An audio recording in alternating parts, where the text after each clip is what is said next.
It's all connected, it's all connected, it's all connected. I just cannot connect the last fucking dot.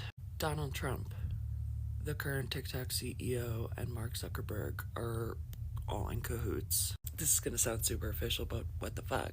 I have a source inside of Meta who has been telling me since this past year that they have been given employee access to the back end of TikTok as a Meta employee. So for the last year, I thought that Meta was going to be the one to try and place a bid for ByteDance's US operations. Though I was confused because I wasn't really sure how that was going to pass through the courts without breaking antitrust and anti-monopoly laws. Well, I'm starting to think it's because they're working together.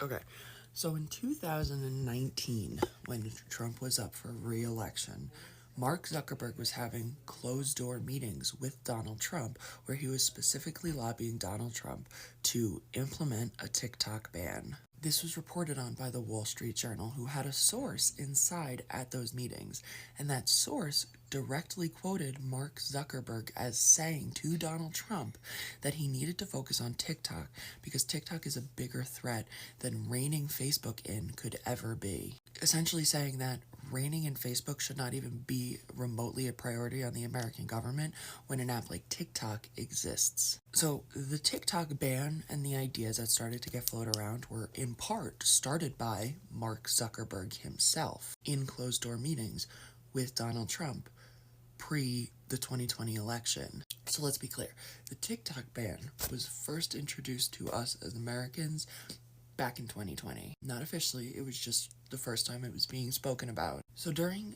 Joe Biden's presidency, the TikTok ban is reintroduced as an idea, and it has overwhelming bipartisan support. Okay, so bipartisan support seems like a solid idea to gain support. The TikTok ban starts charging through legislature. While all of this is going on and the TikTok ban is receiving bipartisan full support from everybody on both sides.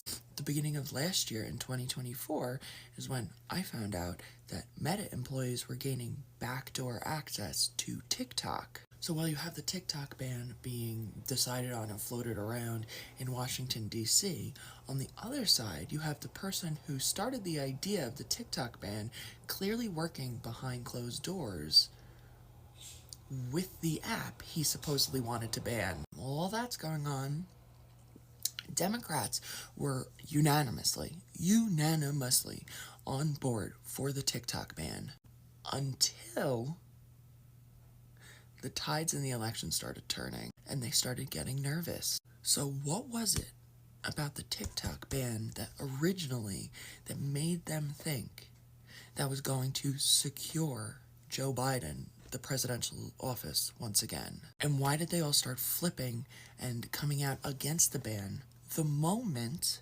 Joe Biden lost the election for president? And now we're at a place where Donald Trump is going to be sworn in as president come Monday. TikTok was technically banned by the United States government. The law did not go into effect, but is upheld. Yet all of a sudden, Biden has zero intention of enforcing the law and said he's leaving it up to Trump now.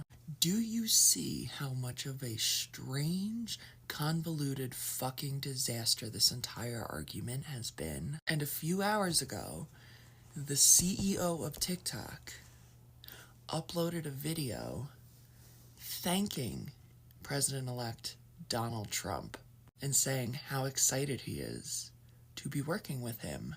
And when Meta users woke up this morning, they found they could now link their Facebook accounts directly to their TikTok accounts. I don't know how this really started, but I know how it ended. And those three men used TikTok as a hostage to gain the presidential seat.